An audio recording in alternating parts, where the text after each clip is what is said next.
매일 성경과 함께하는 오늘의 큐티 시간입니다.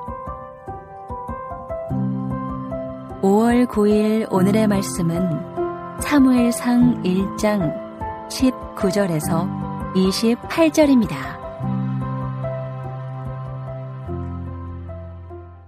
그들이 아침에 일찍이 일어나 여호와 앞에 경배하고 돌아가 라마의 자기 집에 이르니라.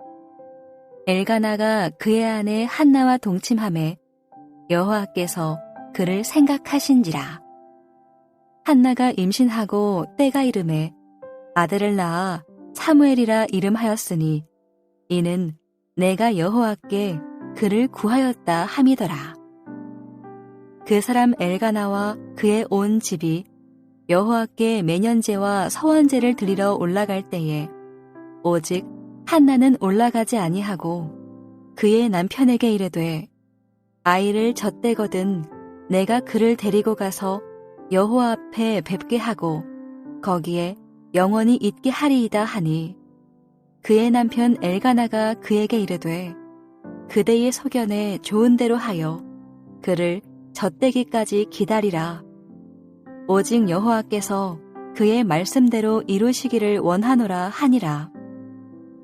이에 그 여자가 그의 아들을 양육하며 그가 젖대기까지 기다리다가 젖을 뗀 후에 그를 데리고 올라갈새 수소 3마리와 밀가루 1에바와 포도주 1가죽부대를 가지고 실로 여호와의 집에 나아갔는데 아이가 어리더라.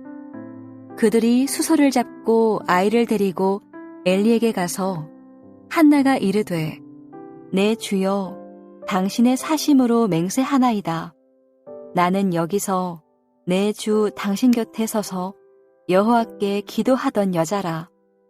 이 아이를 위하여 내가 기도하였더니 내가 구하여 기도한 바를 여호와께서 내게 허락하신지라. 그러므로 나도 그를 여호와께 드리되 그의 평생을 여호와께 드리나이다 하고 그가 거기서 여호와께 경배하니라. 안녕하세요. 사무엘상 1장 19절부터 28절을 함께 묵상하겠습니다.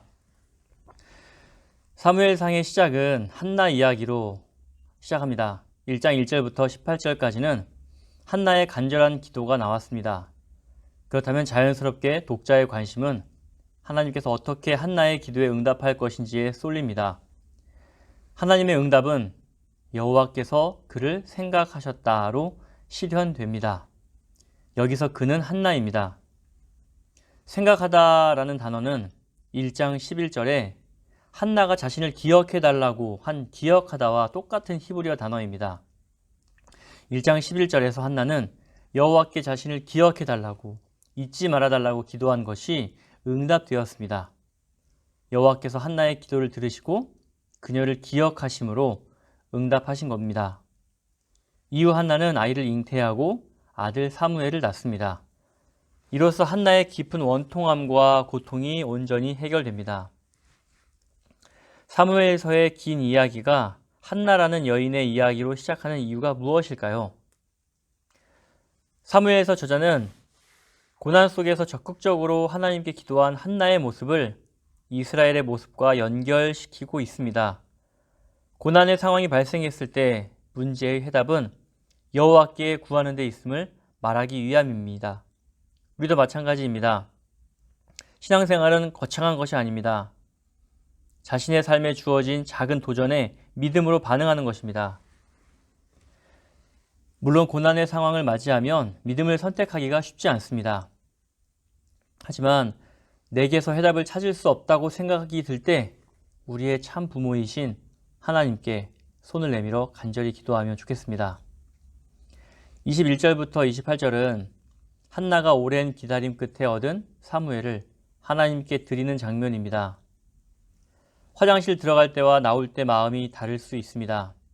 한나는 성전에서 아들을 주시면 그 아이를 평생 여호와께 드리겠다고 약속했습니다. 한나는 과연 그 약속을 지킬까요? 엘가나의 집은 매년제와 서원제를 드리러 가는 길입니다. 매년 제사는 한 가족이 한 해를 마무리하는 제사이고 그때 사무엘을 얻은 감사의 제사를 함께 드리러 실로로 올라갔을 것입니다. 그런데 한나는 함께하지 않고 아이가 젖을 때면 그를 데리고 갈 것이다 라고 말합니다. 한나의 심경에 변화가 일어난 것일까요? 그것은 아닙니다. 아직 영아였던 사무엘이 엄마 없이 살아가기에 너무 어리다고 판단한 한나는 사무엘을 하나님께 드리는 것을 아이가 젖을 뗄 때까지로 보류합니다. 22절을 보면 사무엘을 여호와 앞에서 영원히 있게 하겠다고 했어요. 영원에 비하면 사무엘이 한나의 품에 있는 시간은 아주 잠시뿐입니다. 사실 젖을 떼는 것은 엄마에게 달린 문제입니다. 한나는 아이가 최소한 어느 정도로 성장할 때까지 수유하며 양육했고 때가 되자 수유를 멈추고 서원을 이행합니다. 그 기간이 어느 정도였는지는 정확하지 않지만 그 기간 동안의 한나의 신앙 교육이 사무엘에게 큰 영향을 끼쳤을 것입니다. 또한 하나님께 한 서원을 지키기 위해 어린 자식을 떼어내는 결단을 해낸 한나의 신실한 신앙이 돋보입니다.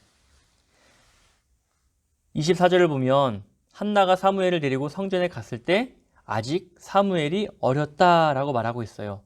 이를 통해 한나는 자신의 서원을 신실하게 지켰음을 알 수 있습니다. 한나는 사무엘이 아직 어릴 때 젖을 떼기로 결심합니다. 그리고 사무엘을 여호와께 드리는 서원제를 드립니다. 사무엘은 한나의 원통함과 고통을 단번에 해소해주는 하나님의 선물이었습니다. 그러나 한나에게 중요한 것은 그 선물을 주신 하나님에 대한 새로운 깨달음입니다. 하나님에 대한 새로운 깨달음이 없었다면 한나는 어렵게 얻은 아들을 기쁘게 하나님께 바칠 수 없었을 것입니다. 우리가 신앙생활하는 가운데 이 점을 놓치기 쉽습니다. 우리가 기도하면 하나님께서 응답해 주시는데 응답으로 얻은 선물에 집중하다 보면 하나님에 대한 깨달음을 놓치게 됩니다. 우리가 말씀 묵상을 하는 가장 중요한 목적은 하나님에 대한 새로운 깨달음을 얻기 위함입니다. 하나님에 대한 신선한 깨달음을 매일 공급받으면 깨어 있을 수 있습니다. 한나는 삶의 고난에 믿음으로 반응하는 일련의 경험을 통해 하나님을 새롭게 발견합니다. 그런 한나의 심경은 그녀가 사무엘을 바치면서 엘리에게 고백한 26절부터 28절에서 잘 드러납니다. 26절부터 28절을 제가 천천히 읽어보겠습니다. 한나가 이르되 내 주여 당신의 사심으로 맹세하나이다. 나는 여기서 내 주 당신 곁에 서서 여호와께 기도하던 여자라. 이 아이를 위하여 내가 기도하였더니 내가 구하여 기도한 바를 여호와께서 내게 허락하신지라.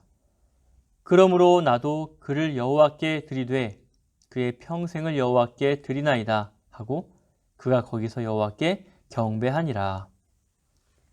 한나는 자신이 여기에서 기도하던 여자임을 밝힙니다.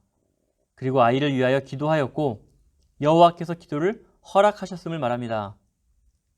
자신에게 있었던 상황을 설명한 후 그러므로 나도 그를 여호와께 드립니다 라고 합니다. 그러므로 나도.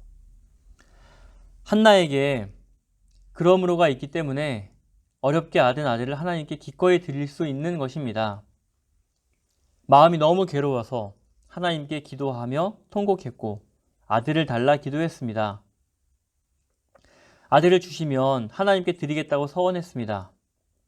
마침내 아들을 얻게 되었으니 이는 어찌된 일입니까? 모두 하나님께서 기억하셨고 허락하신 일이 분명합니다. 한나는 이런 확신이 있었습니다. 아들을 얻은 기쁨은 상상할 수 없이 큰 것이었습니다. 그러나 그보다 그 기도를 들으시고 기억하시어 응답하신 하나님에 대한 새로운 깨달음이 그녀에게 있었습니다. 오늘 한나에게서 배울 점은 여호와께서 기억하신 것처럼 우리도 기억하는 것입니다. 여호와께서 우리에게 행하신 일을 기억해야 그러므로 나도가 나올 수 있습니다. 여호와 하나님께 기도하였더니 여호와께서 내게 허락하셨음을 안다면 그 다음에 그러므로 나도가 나올 수 있습니다. 하나님께서 허락하신 것에 대한 깨달음이 있어야 그러므로가 나옵니다. 오늘 내가 남을 낮게 여기고 나보다 어려운 이웃을 사랑하고 돕고 고난 속에서도 하나님을 참 부모로 여기고 기도할 수 있는 것은 여호와께서 내게 허락하신 은혜가 있기 때문입니다. 사랑하는 성도님들, 오늘 하루 하나님께서 베풀어 주신 은혜와 사랑을 기억하셔서 그러므로 나도 이의 삶을 사시길 진심으로 기도하고 축복합니다. 아멘.